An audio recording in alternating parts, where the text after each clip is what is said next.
James Dean, cet acteur mythique connu principalement pour son rôle dans le film La Fureur de vivre. Mais connaissez-vous l'histoire de sa voiture maudite qui l'a mené à sa mort ?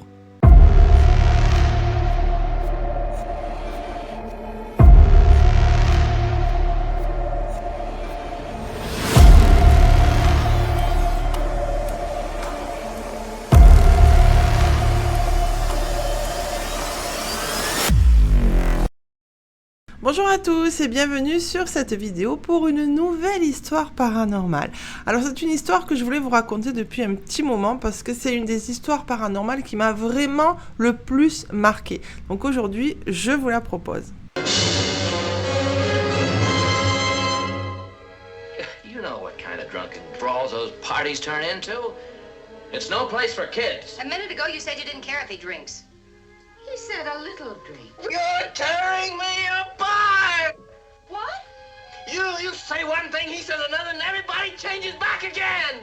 Tout le monde ou presque connaît James Dean. Il est l'acteur qui a interprété le rôle d'un adolescent rebelle et fragile dans le film La Fureur de vivre et est devenu ainsi le symbole d'une jeunesse en désarroi. James Dean est mort le 30 septembre 1955 à bord de sa voiture, une Porsche 550 Spider, qu'il avait surnommée Little Bastard, Petit Bastard en français, et qui serait une voiture maudite.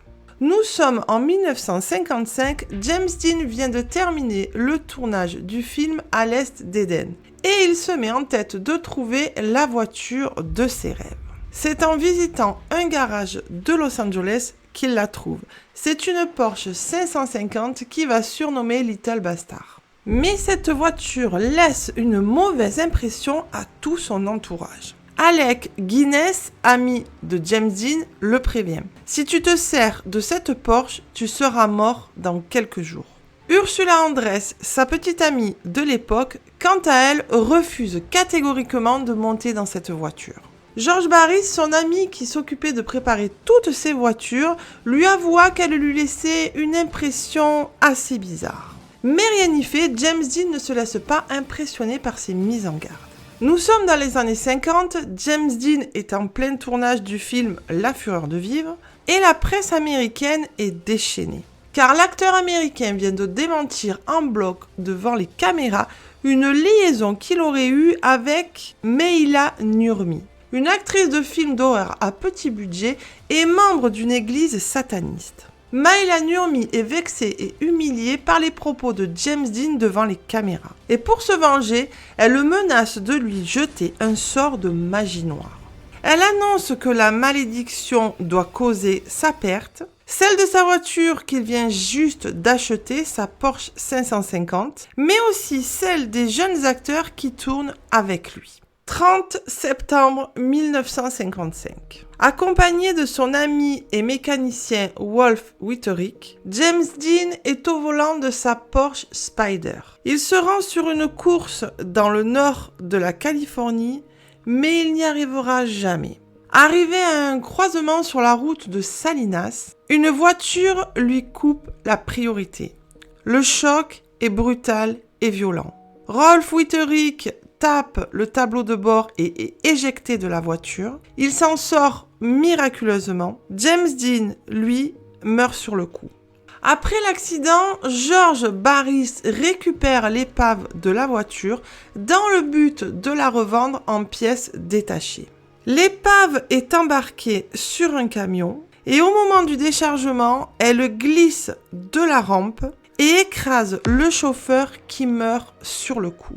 En seulement quelques jours, la voiture vient de tuer 2 personnes. Et vous allez voir que Little Bastard n'a pas fini de faire parler d'elle. Ce n'est que le début d'une longue série. Mais à partir de là, tout le monde a en tête le mauvais sort qu'aurait jeté Maïla Nurmi. La voiture est-elle effectivement maudite ? Quelques semaines plus tard, George Barris vend à 2 médecins, Troy McHenry et William S. Reed, qui vont participer à une course de voiture à Pomona, le moteur à l'un et la transmission à l'autre. Lors de cette course, il va y avoir 2 sorties de route. Et ce sont les 2 médecins. Le premier va percuter un arbre et se tuer sur le coup. Et le second va se cracher et finir sa vie en fauteuil roulant.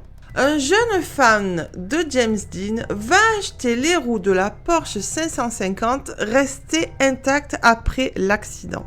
Mais alors qu'il est au volant de sa voiture, les pneus vont exploser simultanément et créer un accident. Le jeune homme s'en sort de toute justesse. Quelques semaines plus tard, George Barris est invité à une exposition pour sensibiliser le public au danger de la vitesse. La Porsche est exposée avec les autres véhicules, mais le garage prend feu et tous les véhicules seront ravagés par les flammes. Tous, sauf Little Bastard. George Barris est de nouveau invité à une autre exposition et lors du transport de Little Bastard, celle-ci se décroche du camion et provoque à nouveau un accident mortel. Little Bastard comptabilise 6 victimes à son actif. Ça fait beaucoup pour une voiture et vous allez voir que ce n'est pas terminé.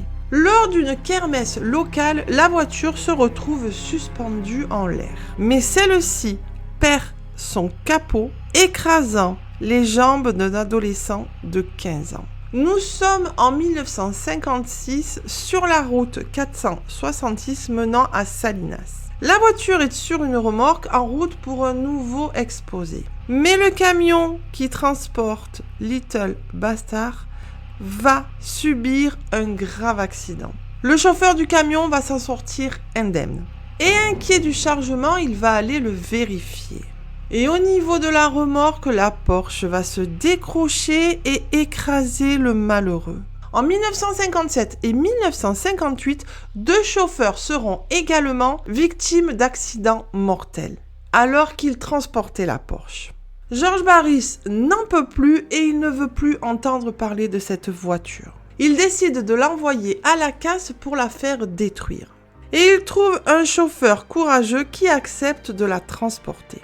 Mais à son arrivée à la casse, malgré les seaux restés intacts, le container est vide. La voiture a disparu.